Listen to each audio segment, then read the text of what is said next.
And we are on the 15 Invaluable Laws of Growth. We're in the ninth session, which is the law of the ladder. I want to remind everybody that we can be found. This live show is done right here. It's on YouTube. You can go and subscribe to the channel if you like. It's youtube.com/@Hurdy, the number one. I got all the previous 8 shows or podcasts or whatever you want to call them on the channel and a playlist, so it's easy for you to find. I encourage you to go back and listen to them, but more than that, I encourage you to go buy the book, get the audio book, or get the Kindle, and make sure you make this in your top 5, because this is literally where this is at. So, Danny, welcome. Any quick comments, real quick, sir? And for the audience, I had a unexpected medical procedure that hit me over the weekend, 4 weeks ago, this past weekend. And when I told Hurdy I was ready to come back today and tell me what law we were on, I was kind of like, oh. Yeah, I know I've said this before, but this is my favorite law. Okay, well, I know you've told me that, but I'm glad you mentioned that to our audience. And I want to welcome everybody back from the week off from the 4th too. So I don't know about the audience today, but it's okay. It'll be archived. So for those of you that like on demand, it'll be right there after we're done. All right. So law of the ladder, Danny, I'm just going to jump in and start reading through my notes. A lot of these will strike a chord, and we could probably talk about 1 or 2 of these for the whole session if we wanted to. But there's no doubt about it. I mean, I've got things I've got laid out here in front of me that all of it's bringing up ideas and thoughts. And but I'm sorry. Go ahead. No, you're fine. I'm going to fire hose everybody. Doo-doo. All right. So, achievement to most people is something that you do, but to the higher achiever, it's something you are. Ooh. Say that again. Achievement to most people is something you do, but to the high achiever, it's something you are. Character growth determines personal growth. Personal growth leads to personal success. Some of these truths are really good. They'll wake you up a little bit, right? From your slumber. If you ever want to go back and review this chapter, you'll go, oh. Let me go ahead. I want to go ahead and comment. Okay, please. Okay, read the first one again. All right. So the first one is achievement is what most people is something they think they do, but to the higher achiever, it's actually who they are. Yeah, Hurdy, I'm gonna get a little personal on that. Something that hit me the past about 2 weeks ago, and I was reading something of somebody. The author was talking about what he feared, and it dawned on me that what I fear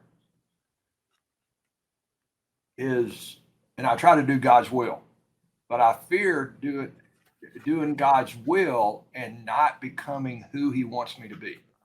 I have a comment on that, but I'm going to reserve that so we get through our notes. That can be another discussion on the side, but I have some thoughts on that. Okay, good. So mark that down for a later discussion, and maybe even we can come back and do that. Yeah, I hadn't even thought about. Well, I need to talk to Hurdy about this. Wasn't planning. Hadn't even thought about it. No, it's fine. Hey, but that's love it. I just have some thoughts on that I want to share back to you personally. I agree with you, and I want to share some thoughts on that.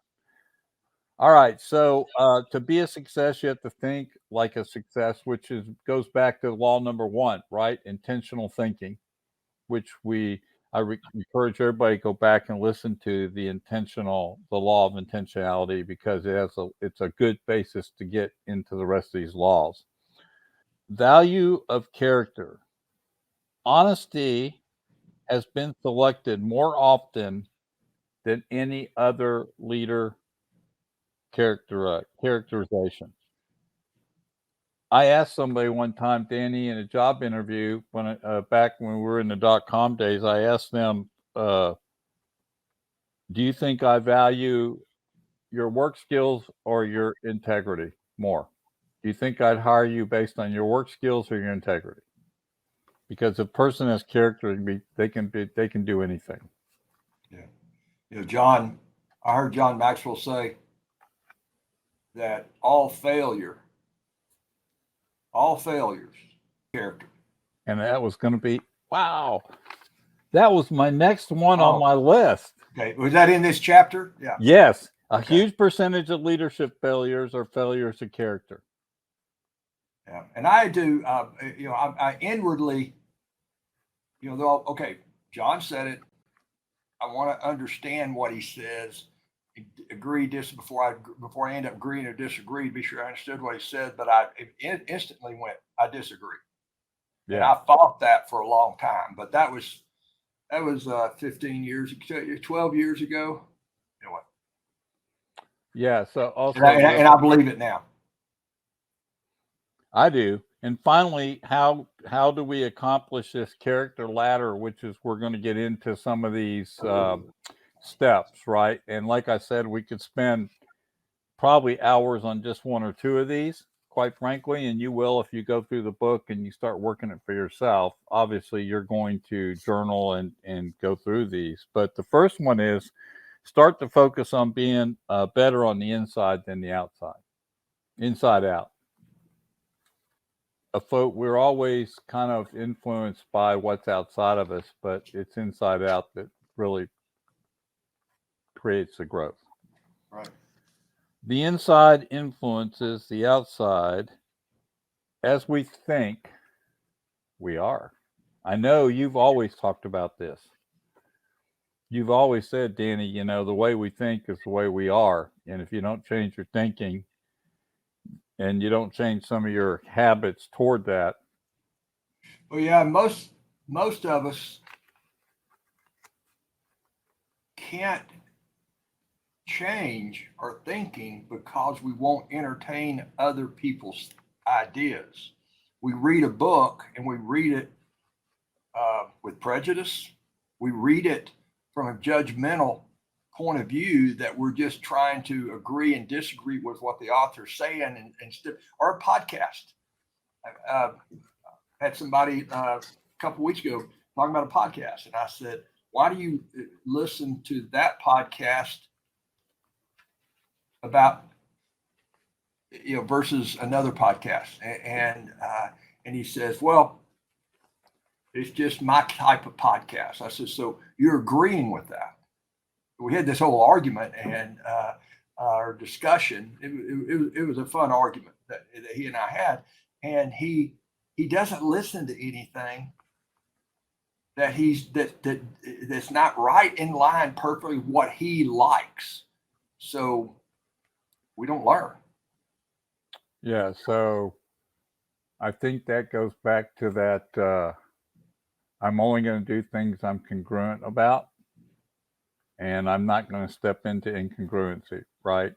I'm not going to fail. I'm just going to be comfortable in my world. All right. So inside victories always precede outside ones. I think that's true. I think, and I tell people all the time, it feels good when you've overcome something on the inside of yourself you're fighting against.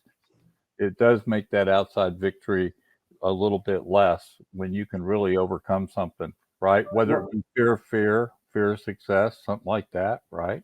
Right. Well, one of my 4 pillars, as you know, that I teach inside of impact coaching is build yourself out in front of your business.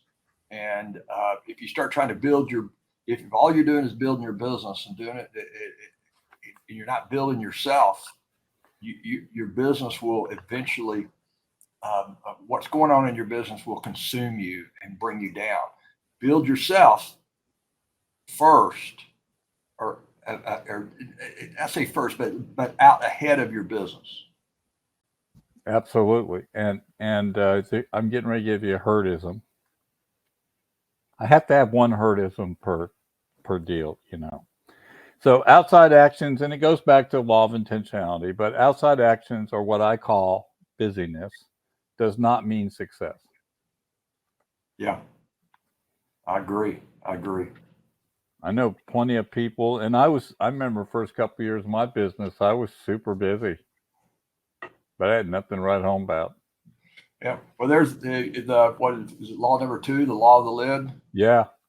That you just reach a level where you can't handle. Maybe your business is super successful, but you just can't handle it. That happens with startup companies, and they get these big investors, and then the investors fire the owner, and people badmouth they fire the founder. The men who have the money take it over, but it's not because of that they're just greedy. There's some that probably are, undoubtedly. Sure. But the founder didn't keep up with the success of the business, himself. Right. And he kept dragging the business down, so they had to get rid of it. Well, and I would say that a niche can be an inch wide, but it needs to be a mile deep. Yeah. So there's another Hurdyism.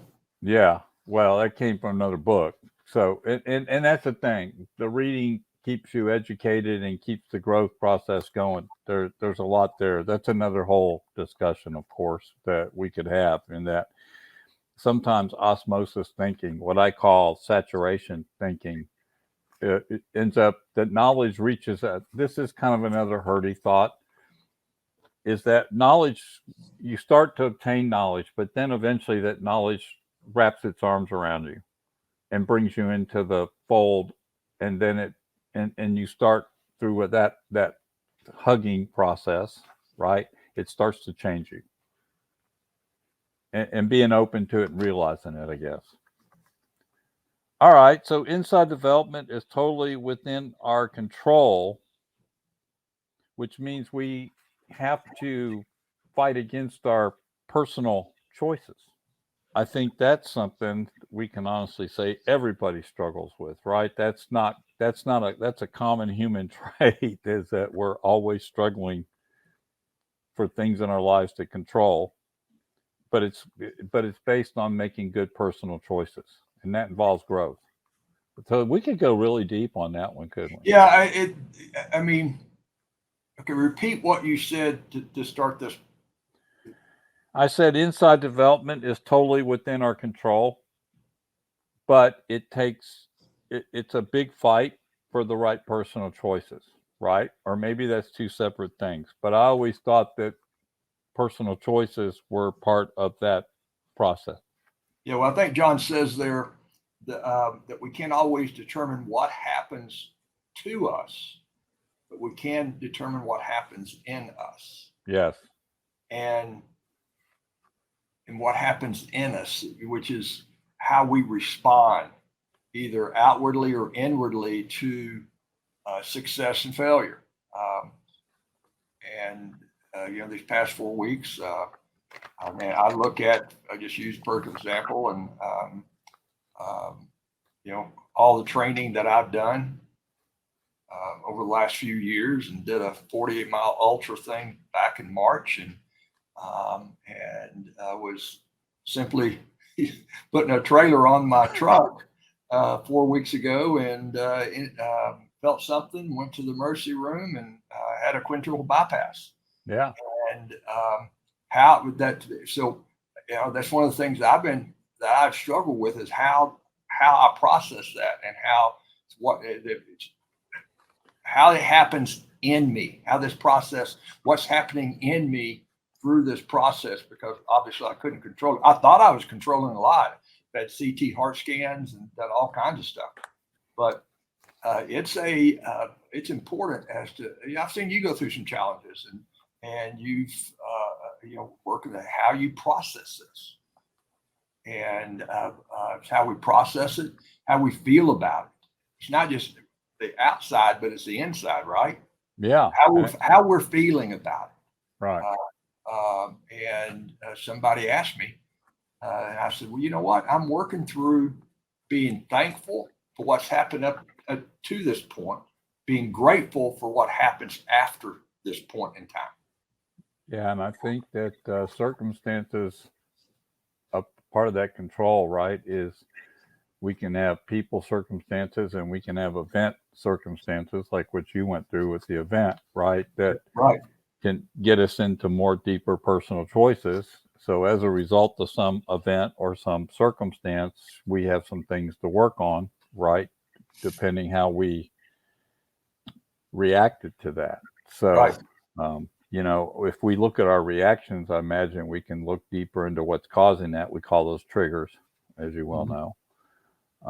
So guess what another one is on here, which I really like, kind of the golden rule in this chapter, that people matter. And Yeah. boy, oh boy, the world we live in with social media and everything, where everybody's showing, here I am, there's very little people matters thing. And I just think that that's something that people should focus on. Us. And remember, this is all about personal growth. So if we don't put that people matter, then how can we ever grow? Right. Exactly.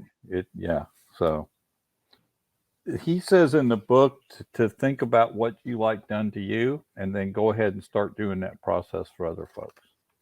So in this and I really think that helps teach others. You don't need to even talk about it. If you start doing it, people notice that stuff, right? And it's not because we want to get noticed. We don't need to. We just do it because we want. That's the same way we'd want to be treated to do something. I fail at that in several areas that I need to work on, but I don't beat myself up. I just go, okay, I got to get better at that. I'm going to keep learning to do that. So if you believe you can achieve, this is the building block of some good self-talk that's positive. I kind of reworded that. So you have to believe to achieve, then you have to self-talk yourself, and you have to be extremely positive. I know that not all the time, right? But once you believe, my feeling is, Danny, and maybe you can correct me on this. My feeling is once you start to believe that you can achieve something, then you really have to work on the self-talk and the positivity toward whatever that is. A guy named Napoleon Hill. He Yeah. was from the 40s, Just 50s. a small guy, Yeah, 60s. tiny book, no big no big Yeah, deal. I named a business back in my 20s. I called it CBA Enterprises, and it was after a quote from Napoleon Hill that whatever you can conceive and believe, you can achieve. And you know, I can't conceive, or shouldn't conceive, that I could be an NBA basketball star. Okay, at any point in my life. Right. But you got to be real about it. But whatever you can conceive and believe, you can achieve. Another group which will start back up on August 1st. We were supposed to start it 4 weeks ago, and John's book, No Limits, and that's a little bit about what that whole book is about. No limits. And I think John probably took, it'd be interesting as we go through that book, Herdy, but that statement right there. Okay, read the statement again you said about how John says it about believe and achieve. No, you're fine. I'm just going to make sure I say it. So he's basically, I'm recapping, he says, because I didn't want to write the big long note, but basically, if you believe you can achieve, right? And once you have that ingrained in you, then you start making that self-talk extremely positive. It doesn't mean you won't be negative at times, right? You might bump into some obstacles and stuff that take that away. But the idea is that you stay positive about that. My example to that is I've seen over the years lots of businesses quit right when they were almost ready to get over the hump because they weren't willing to keep the belief cycle up and the self-talk up. They had too many failures. And we look at failure as a fast step to success, right? And so they didn't have in their equation that part of that belief system was there's going to be lots of failures along the way. Yeah, that's where I went really deep on that. I'm sorry. No. I love that because that's the whole thing around. I've got this whole strategy, the way I teach goal setting, and too many times we think that, all right, I'm going to set a goal. I'm going to do X by X date, and they make that the goal. Well, then, but the challenge is that it's not achieving the event. It's in a certain time frame. That's why you put the time frame down under the plan, because we can't. I mean, no plan works out, and we can't keep resetting goals. It's just, but we still have the goal. I still have the goal to finish a marathon. Okay, I've gotten sidelined and finish a marathon within a certain time frame, like the Austin Marathon within whatever it is, 6 or 7 hours. And but we can't get so focused on not failing when failing's part of the process. And what if we rethink failing, what you just talked about? What if we take failing and create that it's just part of the process, and it's a pause period, okay, to reevaluate, correct, and then move forward again. Part of having you as a coach and having somebody to mentor you can remind you of these things so that you don't feel like you're on an island. Exactly.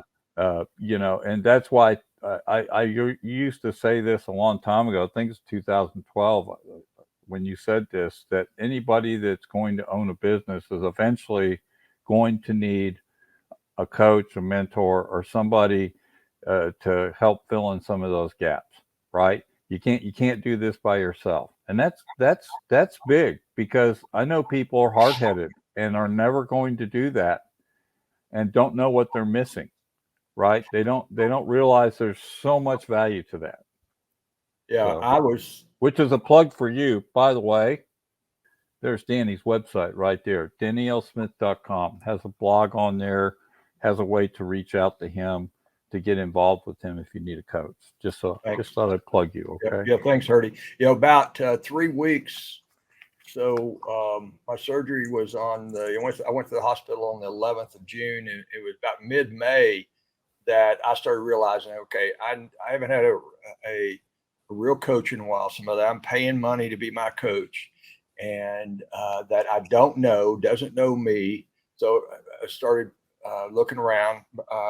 Brian Henson, who recommended a guy, and he and I started having conversations.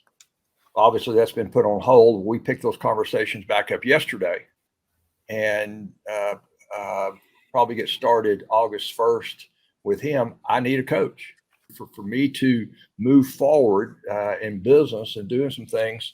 I need to get out of my way about some stuff, and I can't see that by myself. Right.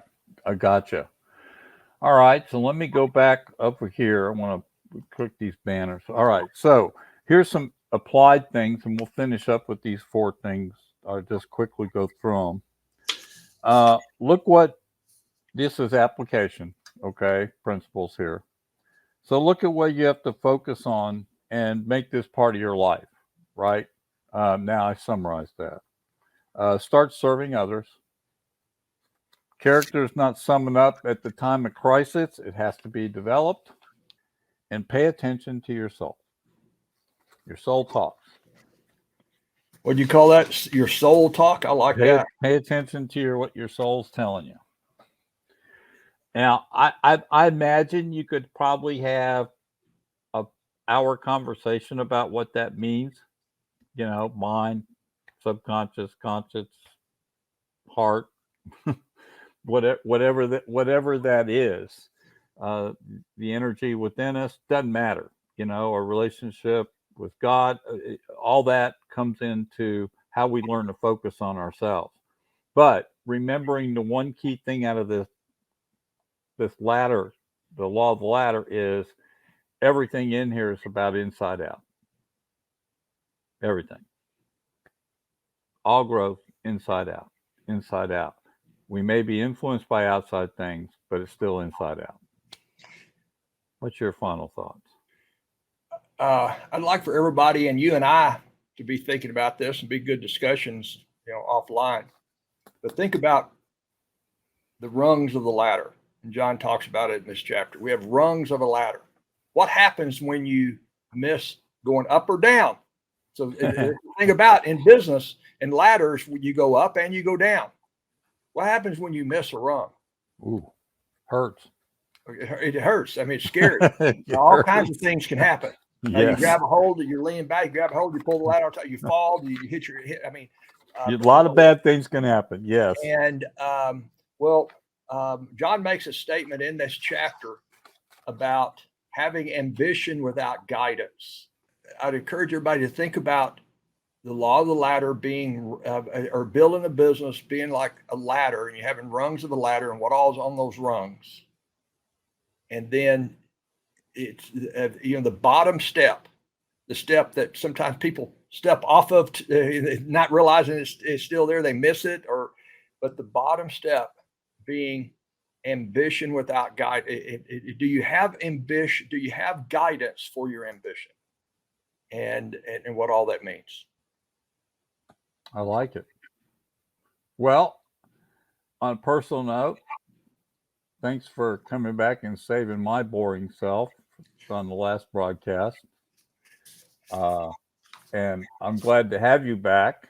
Glad you're doing better. I'm glad to be back. And you look good. And I know there are a lot of people praying for you during your time. And I know that I was amazed that I was able to talk to you like 2 days after the surgery, which just totally amazed me. Your son, the doctors and what the miracles of modern medicine and everything goes along with all. I mean, there's so many moving parts it is pretty amazing. Yeah, it is. Danny's coach, but he's more my friend, and we've developed a good relationship in the last 11 years, Danny, 12 years. It's hard to believe how fast time goes, but actually, thanks for being on this. You're very welcome. Thanks for having me. We'll be on next week. Do you have right there in front of you by chance what number 10 is? The next law we're going to discuss next week? Next week it is, law of the rubber band. Oh, gosh, here we go. Maybe by next week it'll be my favorite. Yeah, all right. Not my favorite. The law ladder was his favorite, but he just changed his mind. Yeah. Hey, Danny, thank you. Thanks, Ernie. All right, guys. Have a great day.